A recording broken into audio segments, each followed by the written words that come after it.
وقت بھی ہمارے پاس کم ہے، تو بلا کسی تمہید کے میں ملتمس ہوں ہمارے معزز مہمان ڈاکٹر حافظ خورشید احمد قادری صاحب سے کہ وہ تشریف لائیں اور ایک تو مقابلے کے حوالے سے ان کے جو تأثرات ہیں ہماری اس حوالے سے رہنمائی فرمائیں، اور اس کے ساتھ ساتھ جو ڈاکٹر صاحب نے اپنی پی ایچ ڈی کی تکمیل کی ہے تو اس کا تعارف، اس کی اہمیت کے حوالے سے بھی وہ ہمیں اپنے ملفوظات سے نوازیں۔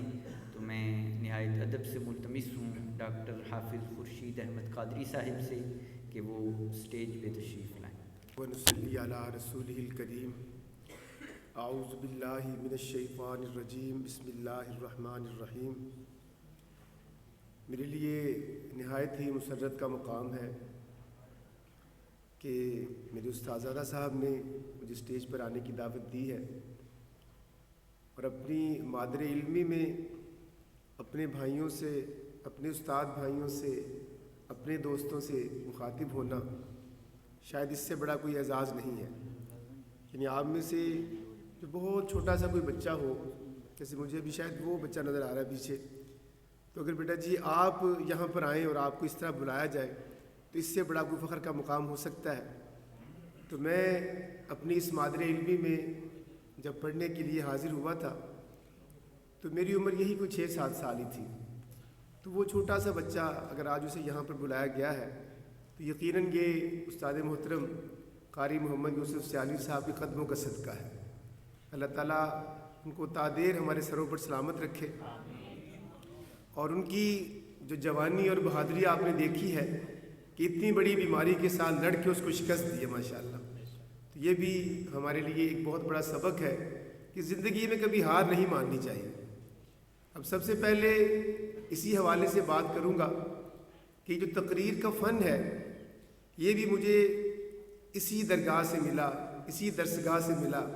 میں اسے درگاہ بھی کہا ہے، درسگاہ بھی کہا ہے۔ درسگاہ تو آپ سب سمجھتے ہیں، یہاں پڑھنے کے لیے آتے ہیں، لیکن جو اس کے ساتھ ایک روحانی تعلق بن جاتا ہے نا، یہ درگاہ والا تعلق ہے۔ تو الحمدللہ پچھلے 50 سال سے یہ تعلق قائم ہے، اور اللہ تعالیٰ نے اس تعلق میں مضبوطی فراہم کی ہے، دن بدن اس میں کمی نہیں آئی ہے۔ تو یہ فن تقریر ہے، اس حوالے سے مجھے کچھ باتیں آپ سے عرض کرنا ہے۔ اس میں کوئی شک نہیں کہ ہمارا تعلق ایک مذہبی ادارے کے ساتھ ہے، لیکن ہر ایک فن کے اپنے ضابطے ہوتے ہیں، کچھ اس کے اندر احتیاطیں ہوتی ہیں، کچھ اس کے اندر ایسی ٹیکنیکس ہوتی ہیں جن کی وجہ سے آپ اوپر آ جاتے ہیں یا آپ تھوڑا نیچے آ جاتے ہیں۔ آج سب بچوں نے بہت شاندار تقریریں کی۔ سچی بات یہ ہے کہ اتنی چھوٹی عمر میں اتنے اعتماد کے ساتھ اتنے مدلل انداز میں بات کرنا آسان کام نہیں ہے۔ بہت اہم آپ لوگوں نے باتیں کی ہیں، لیکن اب یہ جو سٹیج کے تقاضے ہیں ان میں سے ایک تقاضا یہ ہے کہ آپ زیادہ سے زیادہ وقت بات کو پہنچانے کے لیے استعمال کریں۔ جو آپ شروع میں خطبہ پڑھتے ہیں، خطبہ مختصر بھی ہو سکتا ہے، آپ آیات قرآنی پڑھتے ہیں شروع میں برکت کے لیے، خیر کے لیے، آپ ان آیات قرآنی کو اپنی تقریر کے دوران لے کر آئیں۔ آپ شروع میں جو خیر و برکت کے لیے تلاوت کرتے ہیں، اگر آپ اس کو درمیان میں لے آئیں تو آپ کو تھوڑا سا وقت اور مل جائے گا بات کرنے کے لیے۔ اسی طرح سے جب آپ بات کرتے ہیں تو کچھ یعنی آپ کسی ایک چہرے کو فرض کر لیں، منتخب کر لیتے ہیں کہ مجھے ان بزرگوں کی طرف دیکھ کے بات کرنی ہے۔ اچھا، وہ بزرگ بھی تنگ پڑ جائیں گے، آپ بھی تنگ پڑ جائیں گے، آہستہ آہستہ 6-7 منٹ کھڑے ہونا آپ نے۔ تو ہر ایک سے آپ کی آنکھ ملنی چاہیے، پورے مجمع میں آپ کی آنکھ ملنی چاہیے، یہ بات بہت اہم ہے۔ پھر اس کے ساتھ ساتھ یہ جو آپ کی ہے نا جسم کی حرکات و سکنات، ان کو آپ کے الفاظ کا ساتھ دینا چاہیے۔ جن لوگوں نے مطلب ایسے ہاتھ باندھ کے تقریر کی یا ایسے ہی کر لی، یا کبھی تھوڑا تھوڑا یہ ہاتھ ہلا دیا یا کبھی تھوڑا سا یہ ہاتھ ہلا دیا، تو ان کا تاثر اچھا نہیں جاتا۔ آپ کی پورے جسم کو ابلاغ کرنا چاہیے، آپ کی آنکھوں کو ابلاغ کرنا چاہیے، آپ کی زبان کو ابلاغ کرنا چاہیے، آپ کے پورے جسم کو ابلاغ کرنا چاہیے۔ تو جن لوگوں نے اس کا خیال کیا ان کے زیادہ نمبر آئے، اور جو اس کا خیال نہیں کر سکے کم نمبر آئے ان کے۔ ایک بہت چھوٹی سی بات ہے جس کا یہاں ایک بچے نے خیال کیا تو مجھے بڑا پیار آیا اس بچے پہ۔ اب مجھے معلوم نہیں اس کی پوزیشن کیا آتی ہے، لیکن اس بچے کا یہ احساس، اس کے اندر یعنی اس بات کو سمجھنا کہ مجھے اس وقت یہ کام کرنا ہے، بڑی اہم بات ہے۔ وہ ایک جب اسٹیج پہ آتے ہیں لوگ آپ کو دیکھ بھی رہے ہوتے ہیں، تو آپ کو دیکھنے سے بھی ایک تاثر بنتا ہے. اب فرض کریں میں وہاں بیٹھا تھا تو میں نے امامہ شریف نہیں باندھا ہوا، لیکن مجھے جب سٹیج پہ بلایا گیا تو میں نے امامہ شریف باندھ لیا، اس کا تاثر اور ہے. یا میں وہاں بیٹھا تھا تو مجھے کوٹ کی ضرورت نہیں تھی، موسم اتنا ٹھنڈا نہیں ہے، لیکن سٹیج پر کوٹ اچھا لگتا ہے تو میں نے کوٹ پہن لیا. تو بچے نے ایسے ہی کیا، جب اس کا نام پکارا جانے والا تھا اس نے کوٹ پہن لیا اور یہاں آ کر اس نے کوٹ کے ساتھ اپنی پرفارمنس دی. اس کا مطلب اس بچے کو اس بات کا پتہ تھا کہ سٹیج پر جو آپ کی اپیرنس ہے اس کی بھی اپنی ایک اہمیت ہے. تو سٹیج پر آپ کے جو اہم باتیں ہیں جو میں نے آپ سے عرض کی ان کو دہرا دیتا ہوں. ایک تو آپ کے پورے جسم کو بات کرنی چاہیے، دوسرا آپ کی آنکھ ہر بندے کے ساتھ ملنی چاہیے، تیسرا آپ کو اپنی سٹیج کے اندر جو آنے کے سے پہلے لباس ہے، امامہ شریف ہے یا ٹوپی ہے، جو کچھ بھی ہے اس کو ذرا بڑا اچھے طریقے سے بنا کے آپ یہاں پر آئیں. اور آخری بات یہ ہے کہ شعر کو شعر کے انداز سے پڑھیں.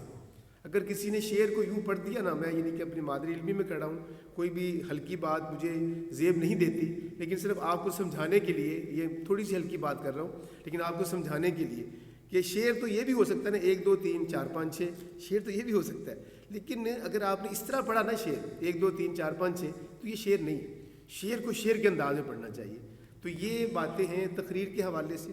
یقیناً میرے سارے استاد بھائی سن رہے ہیں اور اس بات کو سمجھیں گے، اور ابھی جب رزلٹ کا اعلان ہوگا پھر بھی انہیں پتہ چلے گا کہ نمبر انہی کے آئے ہیں جنہوں نے سٹیج کو پوری طرح سے آکوپائی کیا. یعنی کہ آپ سٹیج پر کھڑے ہوں تو سٹیج پر قبضہ کر لیا، یعنی آپ سمجھیں سٹیج آپ کی جاگیر ہے اور اب آپ نے اس کو جیسے چاہے استعمال کرنا ہے. تو یہ تقریر کے حوالے سے کچھ باتیں تھیں. اب کچھ باتیں مجھے ارشاد فرمایا استاد صاحب نے کہ پی ایچ ڈی کے حوالے سے بھی کوئی بات میں کروں. یہاں پر بات یہ ہے کہ پی ایچ ڈی کا مطلب ہوتا ہے ڈاکٹر آف دا فلسفی آف دیٹ نالج، یعنی جس علم میں، جس سبجیکٹ میں آپ پی ایچ ڈی کرتے ہیں آپ اس کے علامہ بن جاتے ہیں. ڈاکٹر کا مطلب انگلش میں ہے علامہ. ہمارے ہاں تو الحمدللہ آپ سب علامہ ہیں، تو لیکن یہ پی ایچ ڈی جو کہ گورنمنٹ کے کسی ادارے سے حاصل کرنا ہے، اس علامگی کے لیے بہت سی اور محنت درکار ہے. تو اب ہم اس کی بات کر رہے ہیں، یعنی جو آپ کو اللہ نے علم دیا ہے ہم اس کی بات نہیں کر رہے، یہ اس علم کی بات کر رہے ہیں جو گورنمنٹ کے اداروں سے ہم نے ڈگری حاصل کرنی ہے. اس کے تقاضوں میں سے ایک تقاضا یہ ہے ہمارے ہاں پاکستان میں کہ آپ کسی 1 2 زبانوں تک محدود نہ رہیں. یعنی کہ پنجابی آپ سیکھ لیتے ہیں گھر سے ہی، اردو آپ سیکھ لیتے ہیں اپنے اداروں سے ہی، انگلش بھی آپ تھوڑی بہت سیکھ ہی لیتے ہیں اپنے ارد گرد کے ماحول سے. لیکن جس بندے کو اس کے علاوہ بھی کچھ آتا ہوگا نا، پی ایچ ڈی وہ کرے گا. اور ہمارے ہاں جو چیزیں لازم ہیں خاص طور پر ہمارے مضمون کے لیے، اسلامک اسٹڈیز کے لیے، کہ آپ کو اردو بہت اچھی آتی ہو، عربی سے آپ کی ممارست اس طرح کی ہو کہ آپ ہر بات کو سمجھ سکیں، ہر بات کا آپ معنی جان سکیں، اس کو بیان بھی کر سکیں. فارسی کے ساتھ آپ کا تعلق اتنا ہو کہ آپ اس کے جو امہات الکتب ہیں ان سے استفادہ کر سکیں. اور انگلش کے ساتھ آپ کی بیگانگی نہ ہو، مطلب بہت زیادہ مہارت اگر نہیں ہے، بیگانگی نہ ہو، تو پھر جا کر یہ پی ایچ ڈی ہوتی ہے. اس کی وجہ یہ ہے کہ ہر مرحلے پہ کوئی نہ کوئی امتحان ایسا آتا ہے. کہیں پر آپ کی عربی جو ہے نا اس کا امتحان ہوتا ہے، کہیں پر آپ کی فارسی کو جانچا جاتا ہے، کہیں پر یہ جانا جاتا ہے اس بندے کو انگلش کے ساتھ کتنا تعلق ہے، کہیں پر یہ جانا جاتا ہے کہ اس بندے کو اردو کتنی آتی ہے. تو یہ سب باتوں کے ساتھ آپ نے اپنا تعلق برقرار رکھنا ہے. یہ بات میں کافی دفعہ پہلے بھی کر چکا اور یہ میں ساری عمر کرتا رہوں گا یقیناً اپنے دوستوں کے ساتھ، اپنے استاد بھائیوں کے ساتھ، کہ جتنی صلاحیت آپ لوگوں میں ہے نا عربی اور فارسی سیکھنے کی، اتنی کسی اسکول، کالج، یونیورسٹی کے بچے میں نہیں ہوتی. یہ میں آپ کو اپنی آزمودہ بات بتا رہا ہوں. کیسے کہ آپ لوگ فرض کر لیں کچھ نہیں کرتے، صرف حفظ قرآن کرتے ہیں. حفظ قرآن کی بدولت عربی آپ کے سامنے ہے، اردو کے الفاظ تو آپ کے سامنے ہاتھ باندھ کھڑے ہو جاتے ہیں.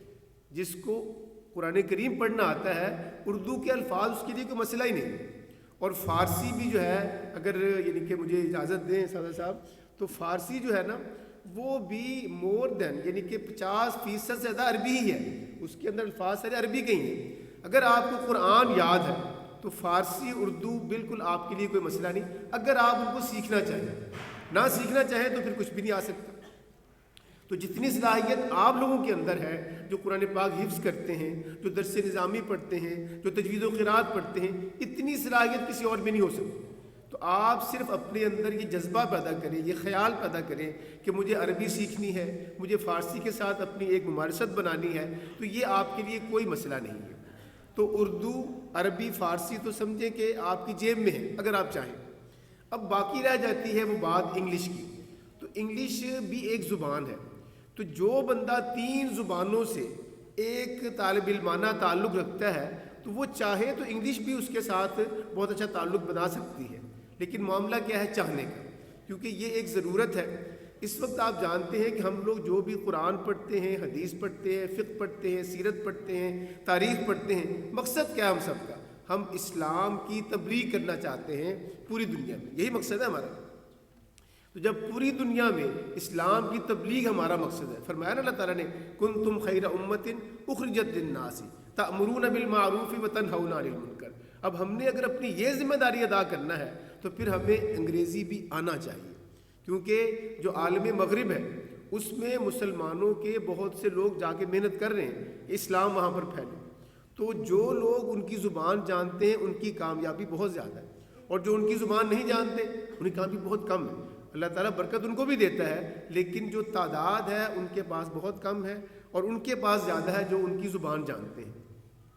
تو آپ اپنی زبانوں کے ساتھ جو تعلق ہے اس کو زندہ کیجئے، اس کو آپ اپنی محنت کے ساتھ مزید پروان چڑھائیے۔ تو یہ بات تھی پی ایچ ڈی کے حوالے سے کہ اگر آپ اس میدان میں آنا چاہتے ہیں صرف زبانوں کے ساتھ تعلق کو پیدا کیجئے۔ یعنی اس وقت معاملہ یہ نہیں ہے کہ مجھے کوئی اپنی تعریف کرنی ہے، اللہ تعالیٰ کی تعریف سب سے زیادہ ہے، اور اسی کا میں ایک عاجز ترین بندہ ہوں اور یہاں کا ادنا ترین طالب علم ہوں کہ میں بھی یہیں سے حفظ کیا الحمدللہ۔ تو جو میرا پہلا ایم اے ہے وہ عربی میں ہے، یعنی میرا پہلا تھیسس جو ہے وہ میں نے عربی میں لکھا، تو سیکھی میں نے کہاں سے؟ اسی سرزمین سے۔ پھر میرا جو ایم فل کا تھیسس ہے وہ انگلش میں ہے، اور وہ میں نے ایک ایسے شخص پہ کیا جنہوں نے قرآن پاک کا انگریزی میں ترجمہ کیا تھا، اور انہوں نے پھر اسلام قبول کیا، اور انہوں نے جو کچھ لکھا سب انگلش میں لکھا، تو میں نے ایم فل کا تھیسس ان پر انگلش میں ہی لکھا۔ تو وہ میں نے انگلش کہاں سے سیکھی؟ یقیناً محنت تو میں نے کی ہوگی، لیکن سچی بات ہے جو یہاں کا پانی پیا ہے نا، جو یہاں کی روٹیاں کھائی ہیں نا، یہ انہی کا اثر ہے۔ اور پھر میں نے الحمدللہ پی ایچ ڈی کا تھیسس بھی انگلش میں لکھا، تو میں نے کہاں سے لکھا؟ انہی کے فیوز و برکات ہے میرے پاس۔ تو آپ کے پاس سب فیوز و برکات ہے، صرف آپ چاہیں کہ میں نے کرنا ہے تو آپ انشاءاللہ کر لیں گے۔ اب میں تھوڑی سی بات اس حوالے سے بھی کرنا چاہتا ہوں کہ آپ سب تیاری کر کے آتے ہیں تقریر کے حوالے سے، جو میں نے باتیں عرض کی وہ اپنی جگہ پر بہت اہم ہے، لیکن آپ کو معلوم ہے نا کہ وہ ایک کہانی بیان کی جاتی ہے کہ جب حضرت ابراہیم علیہ السلام کو آگ میں ڈال دیا گیا پھر نمرود کی طرف سے، تو شاید بہت سے لوگوں نے کوشش کی ہوگی اس آگ کو بجھانے کی۔ وہ ایک چڑیا کے بارے میں بتایا جاتا ہے کہ اس کی چونچ میں بس کوئی 1-2 قطرے پانی تھا، اس نے کہا میں آگ بجھا تو نہیں سکتی لیکن میں اس میں اپنا حصہ ڈال سکتی ہوں۔ تو اب اس کا یعنی چڑیا کا ذکر کیوں زندہ رہ گیا کہ بہت مطلب جو ہے نا معصوم مخلوق ہے، اور اس نے اتنے بڑے کام کے لیے کوشش کی۔ یا اسی طرح سے ایک بات اور بیان کی جاتی ہے کہ یوسف علیہ السلام کو خریدنے کے لیے لوگوں نے لاکھوں کروڑوں روپے لگائے، تو ایک خاتون اپنی 2 اٹیاں لے کر آ گئی، انہوں نے کہا مجھے پتا ہے میں خرید نہیں سکتی لیکن میرا نام اس میں آ جائے گا۔ یعنی کہ جو ہے کسی ہستی کی معصومیت، کسی کا کم عمر ہونا، وہ بھی اس کی قیمت کو بڑھا دیتا ہے۔ تو آج ماشاءاللہ سب بچوں نے بہت اچھی پرفارمنس دی، لیکن وہ جو بچہ بھابڑے سے آیا تھا نا، معصوم سا بچہ، اس کی کارکردگی کو مطلب اس لیے بھی بڑھاوا ملا کہ وہ آپ سب سے چھوٹی عمر میں تھا، لیکن اس نے بہت اچھی پرفارمنس دی۔